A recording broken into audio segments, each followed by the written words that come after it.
Oke, bismillahirrahmanirrahim. Assalamualaikum warahmatullahi wabarakatuh. Kembali lagi bersama saya Iman Nurisan dari Fakultas Pertanian Universitas Islam Riau. Jadi di video kali ini kita akan membahas mengenai bentuk-bentuk organisasi.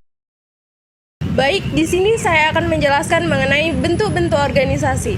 Yang pertama adalah bentuk organisasi garis. Nah, bentuk organisasi garis ini dibentuk secara sederhana dan mudah, digunakan pada usaha kecil dan pada usaha keluarga.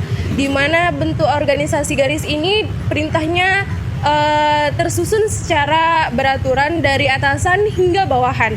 Nah, kelebihan pada organisasi garis ini adalah keputusannya diambil secara cepat dan koordinasi tersebut diambil secara mudah. Dan kekurangan pada organisasi garis ini adalah beban tanggung jawab pada usaha-usaha tersebut itu jatuhnya semua ditaruh pada pemimpin atau pada satu orang. Nah, jadi semua keputusan bergantung pada satu orang tersebut.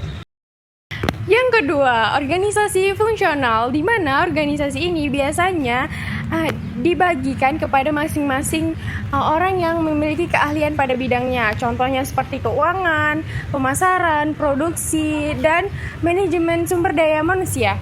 Namun, karena pekerjaannya akan lebih efektif dan efisien jika yang mengenangani mereka yang mengerti akan bidangnya. Namun, pada sering sekali terjadi sedikit kendala pada koordinasi organisasi. Mengapa? Karena setiap bagian berfokus kepada tugasnya masing-masing. Organisasi yang keempat adalah organisasi garis dan staf. Organisasi garis dan staf adalah gabungan dari organisasi garis dan fungsional, di mana pimpinan memberi langsung perintah kepada bawahan, sedangkan staf ahli memberi bantuan berupa masukan dan saran kepada pimpinan. Organisasi ini biasanya digunakan oleh perusahaan menengah sampai besar.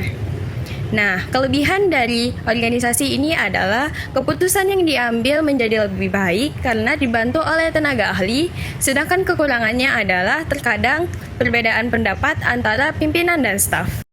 Nah, yang keempat ada organisasi matriks.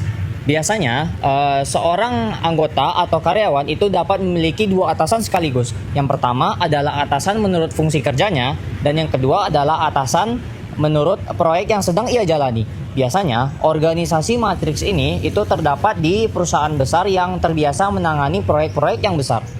Nah, organisasi matriks ini juga memiliki kelebihan. Yang pertama adalah pekerjaan itu menjadi lebih fleksibel, dan yang kedua, sumber daya yang tersedia itu dapat digunakan secara maksimal. Namun, organisasi matriks ini juga memiliki kekurangan. Kekurangannya adalah ketika komunikasi tidak berjalan lancar, maka akan terjadi kebingungan karena ada dua jalur informasi atau dua jalur perintah yang berbeda. Nah, yang kelima adalah organisasi komite atau panitia, yang mana organisasi ini banyak digunakan di acara kepanitiaan seperti lomba-lomba, seminar, ataupun acara kampus. Dalam penentuan keputusan di organisasi ini dilakukan secara bersama. Kelebihannya adalah setiap anggota memiliki kesempatan untuk memberikan pendapat. Namun proses pengambilan keputusannya cenderung lebih lama karena harus melewati diskusi bersama.